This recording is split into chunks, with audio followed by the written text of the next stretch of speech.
Me han contado muchas cosas extrañas que ocurren en el metro del Distrito Federal, ahora Ciudad de México. De cosas que ocurren en sus estaciones cuando se van quedando vacías. De voces, de sombras y visiones. Supongo que si existen los fantasmas, el metro es un buen lugar para ellos. Hace años, tuve mi propia experiencia en él, y es quizás lo único sobrenatural que me ha ocurrido en la vida. Con el tiempo descarté mi teoría inicial de que se tratara de una sumamente elaborada y macabra broma sin ningún propósito. Lo hice cuando me enteré de personas que vivieron sucesos sumamente similares. El siguiente relato ocurre en el año 2010 cuando no tenía mucho de haber llegado a vivir a la Ciudad de México. A los pocos meses, una amiga que después se convertiría en mi novia y con quien ahora vivo, tuvo la oportunidad de visitarme un fin de semana.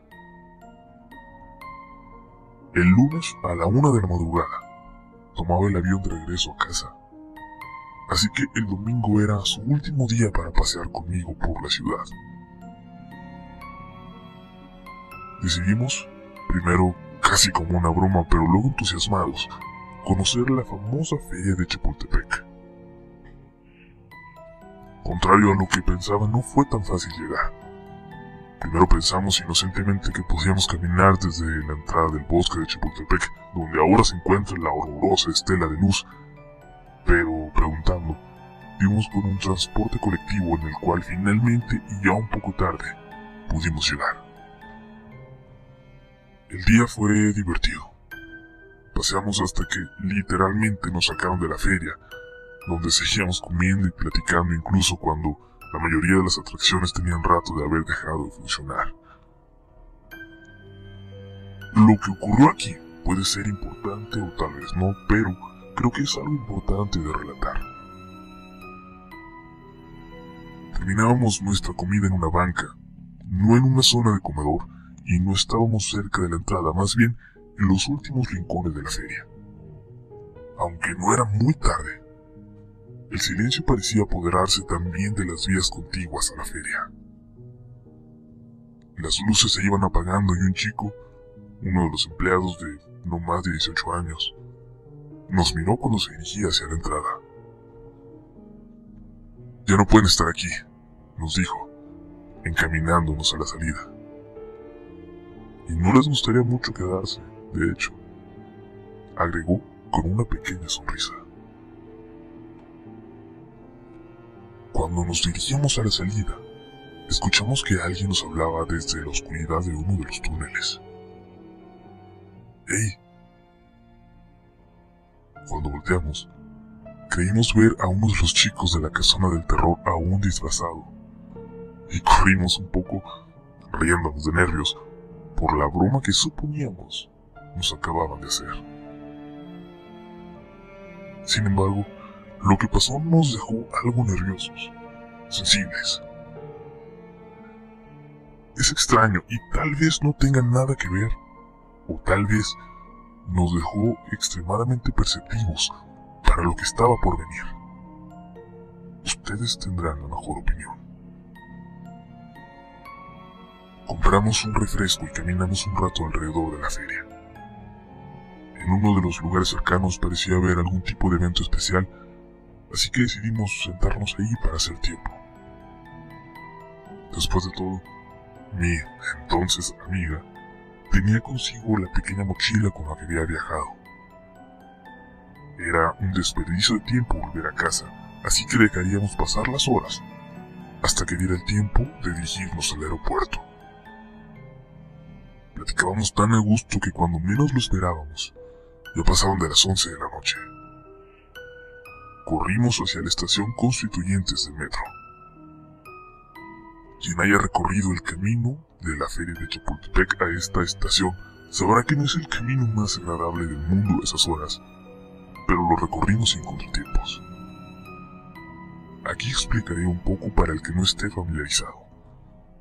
Constituyentes se conecta con Tacubaya, que es apenas la segunda estación después de Observatorio, donde comienza la línea rosa, la más antigua del sistema. Teníamos que atravesar la ciudad a través de esa línea hasta donde termina en Pantitlán, para luego transbordar 2 estaciones y llegar por fin al aeropuerto. Nos encontramos algunas personas en el tren que nos llevó a Tacubaya. Y ahí, por la hora, por el día y por la dirección a la que íbamos, la estación parecía desolada. Tacubaya es una estación sumamente profunda, con la que siempre tuve algo de problemas al ser alguien a quien no le gusta la sensación de estar bajo toneladas de tierra. Solo 2 jóvenes estaban en el andén con dirección a Pantitlán, en el otro extremo, cerca del último vagón. Nosotros esperábamos por los primeros. Cuando llegó el tren, nos subimos a un vagón vacío. Al sentarnos, sentí un pequeño escalofrío. Los 2 lo platicamos. Habíamos quedado algo nerviosos desde la aparición del joven en la feria.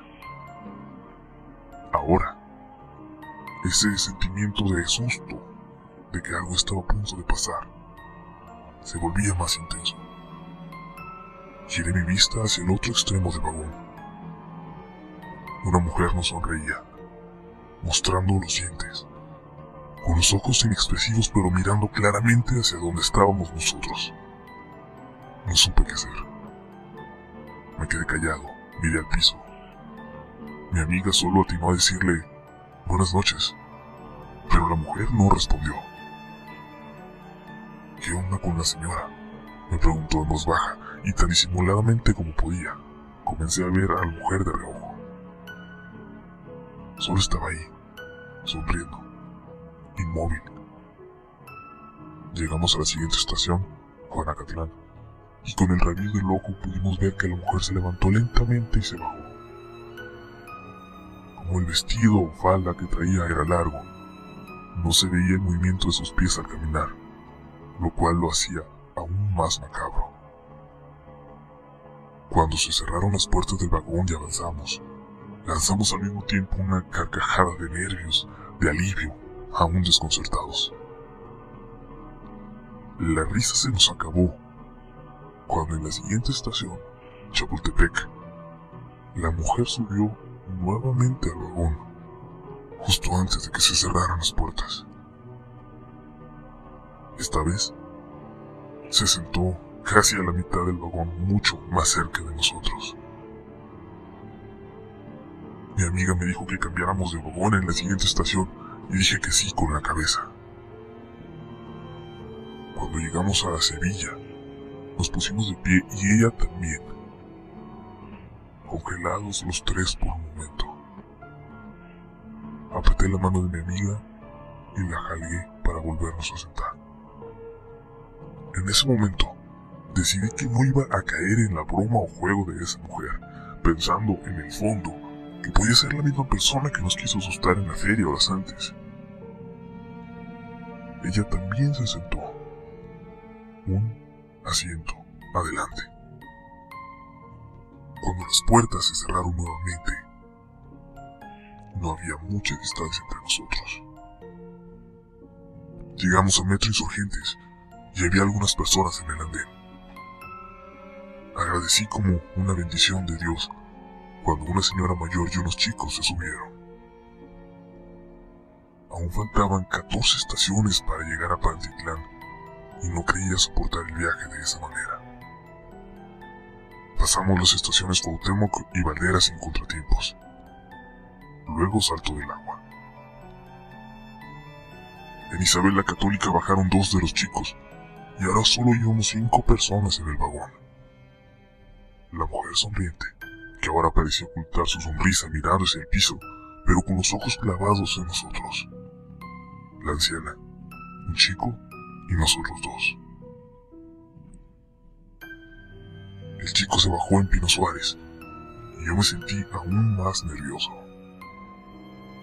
Aún faltaba la mitad del recorrido y ahora sentía también responsabilidad por la señora que había cometido el error de subir en el mismo vagón que nosotros. sentada ahí, a un asiento de distancia de nosotros, dándole la espalda a la mujer que ahora nuevamente nos miraba sonriendo. Sentía la tentación de pedirle que viniera con nosotros, que cambiara de vagón, pero hubiera sido imposible de explicar. Mi amiga entendió lo que pasaba, que no podíamos dejarla ir, pero tampoco decirle nada, así que dejó de insistir en el cambio. Merced, Candelaria, San Lázaro. Las estaciones pasaban y nadie se subía, y sin notarlo, la mujer se acercaba un poco más con cada cambio de estación. Yo rogaba al cielo que no se fuera la luz, que no saturara el tren entre túneles como me había ocurrido recientemente. Pasamos Moctezuma y Balbuena, y en la siguiente estación, Boulevard Puerto Aéreo. Casi sorprendiéndonos con el aviso de las puertas por cerrarse, la anciana dio un salto y salió del vagón. Pálida, parada al lado de la puerta, nos observaba a ambos con una mirada como de disculpa. No sé si era consciente de lo que pasaba. No sé si era de algún modo consciente de que los tres estábamos en eso y de que acababa de traicionarnos. Y ahora estábamos nuevamente solos, al lado de esa cosa, de esa extraña mujer a la que no podíamos ver fijamente.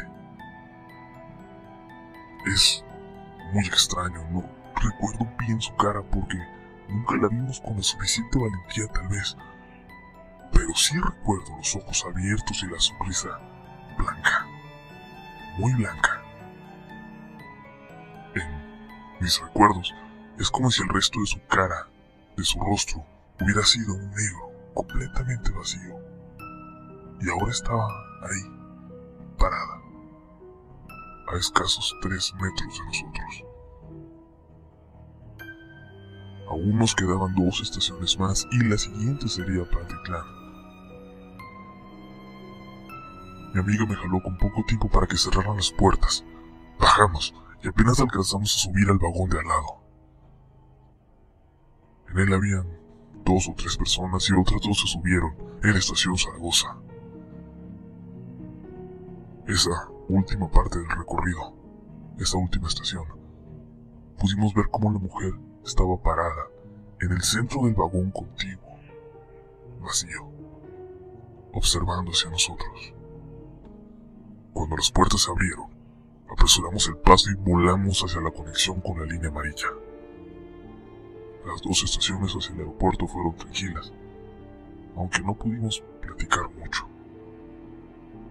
En el aeropuerto, con algo de tiempo, nos tomamos un último café. Sé que en el fondo me lo invitó para que dieran las 12 y yo tuviera un pretexto para no tener que regresar en el metro, en esa línea, hasta mi casa. Tardé unos meses para volver a tomarlo. Nunca lo volví a hacer solo, a esas horas. 1 año o año y medio después de eso, ya siendo novios, nos mudamos juntos. Y hoy vivimos en San José del Cabo, en Baja California Sur. Ya no hablamos de lo sucedido y somos felices en esta pequeña ciudad, donde no hay metro.